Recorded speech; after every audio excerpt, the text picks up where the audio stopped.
everyone, welcome back to my channel, and today I'm going to be talking about the Sambo Visa application, and that is the partner visa here in Sweden. So if you're interested to know more about that, just go ahead and keep on watching.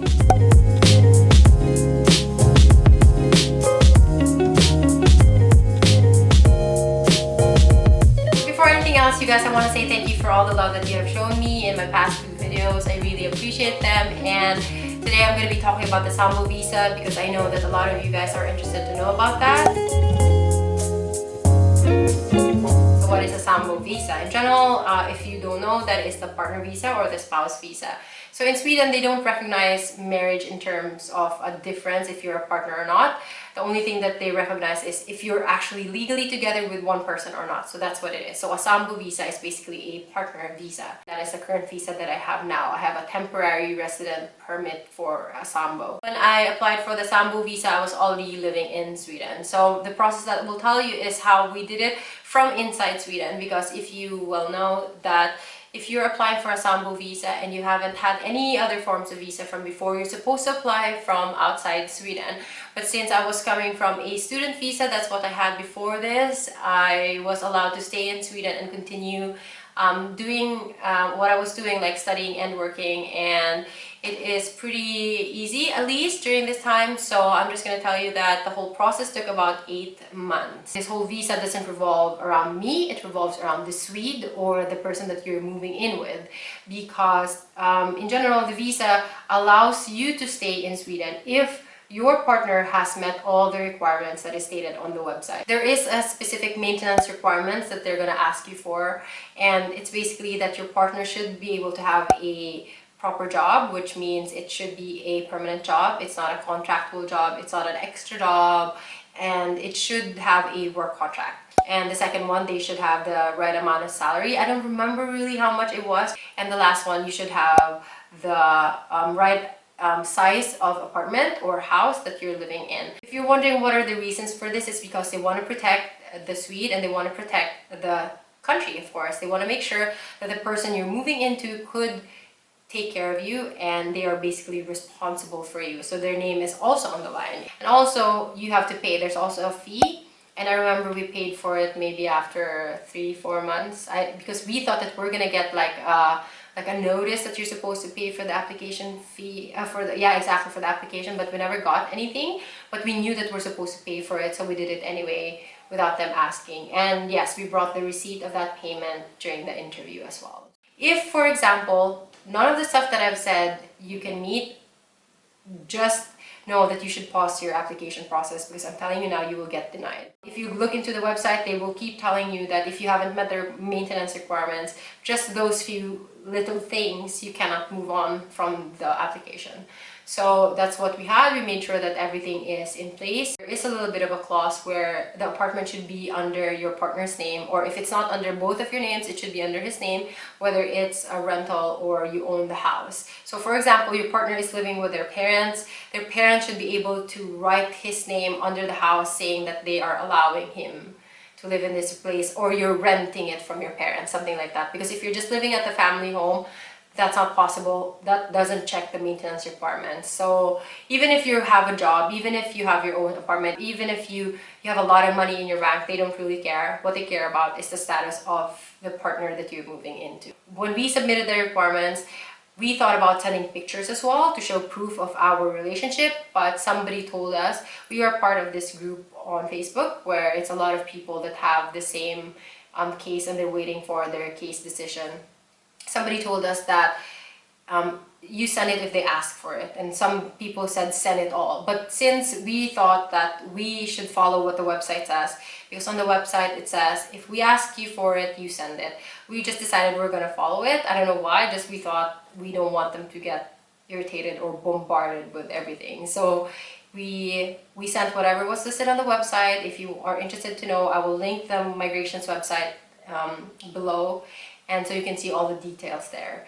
And what did we do next? Yes, after that, maybe after 6 months, I got a letter from the migration's office telling me that they have looked into our case and they are setting an interview with me and my partner.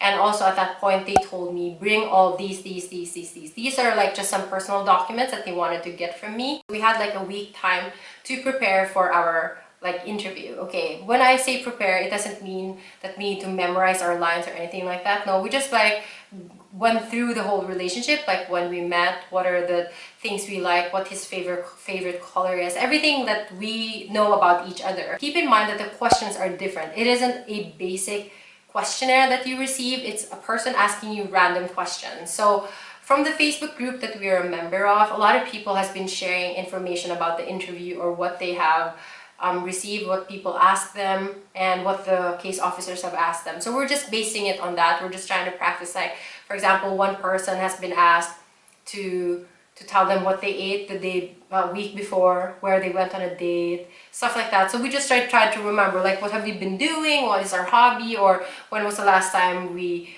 went out. Of course, we know that they're going to ask us personal details about our family, details about our life, our pets. We sort of like rehearsed that and went through it because we want to be prepared.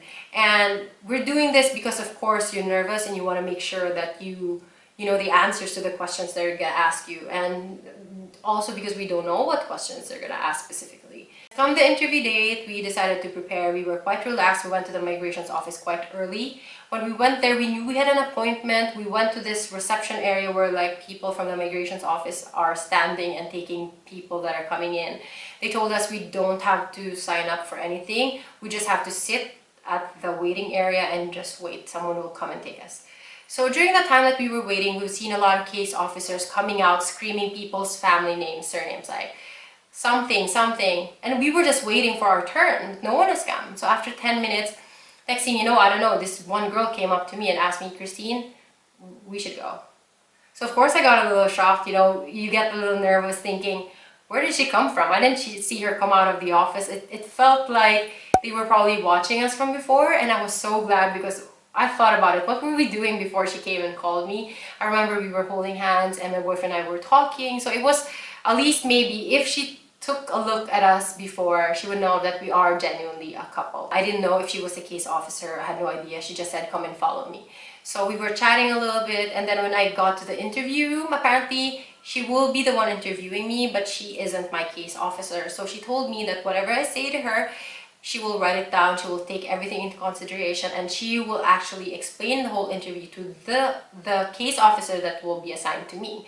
So she's also an important person, but also whatever she thinks, her perception is crucial because that's what she will share with the case officer. So I don't know if it will be the same experience for you guys. I'm just telling you guys what we experienced. The first thing was she asked me for the requirements or the papers that she required me to bring. But at the same time, my boyfriend and I decided, you know what, we should prepare everything. So we brought pictures, like albums of pictures that show that we have been together for a while. I brought everything with me. I remember I had like a big fat folder with me. So she asked me questions like personal stuff about me first, and then she asked personal stuff about my boyfriend, what I know about him, members of his family, what their names are, if they have partners, if they have pets. In the end, she asked me what the color was, what the color of our apartment was, the walls in our apartment, stuff like that. How big is our apartment, where we lived. She asked me what we did the week before and when was the last time I hung out with his family.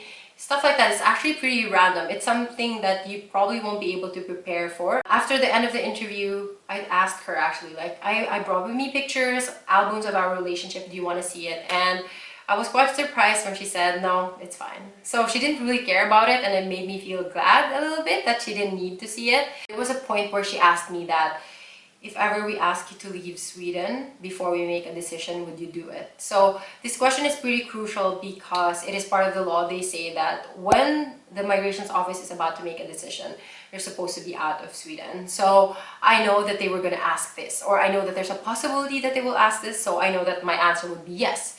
And yes, of course, if you think about it, it is heartbreaking if I was asked to leave, because there's a big chance that if I get denied, I won't be able to come back to Sweden. Or how long will I be able to come back again? I mean, all these crazy things. And I don't want to leave, of course. So, but I knew that I have to answer yes because it's according to the law. So I said yes. So when that question came, I didn't bat an eyelash. I just answered straight up. I said, yes, I will go. And I think she appreciated that. And then afterwards, actually, I remember I asked her, is there a possibility that I will be asked to leave? And she said, no, don't worry about it. You're fine. but we'll never know. But if I would be you, don't worry about it. So at that point, I knew that the interview went well, and I wasn't as nervous as I was in the beginning. And the interview ended there, and she asked me to call out my partner. The whole interview process for me was about 50 minutes, I remember, and my boyfriend, I waited for him outside. It took him about 15, something like that. It was pretty quick, to be honest. And apparently she asked him the same questions that she asked me, and he answered correctly. Our answers matched 100%, so it wasn't much of a big deal. And they told me to wait, and I think after a month or something, I got a decision, and I got a positive decision.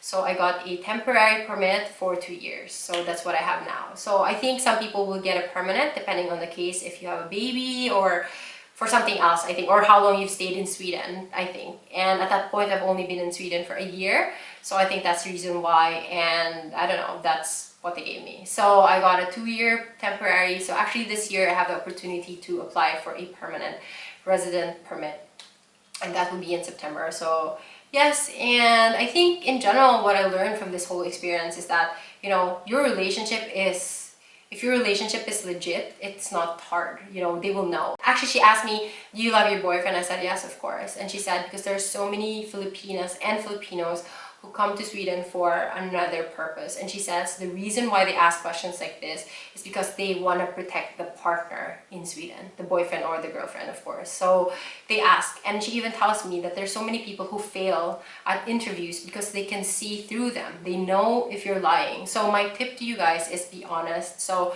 if you're coming here, make sure that your intentions are good, that you really are a couple. Don't lie, because they can see through you and they know.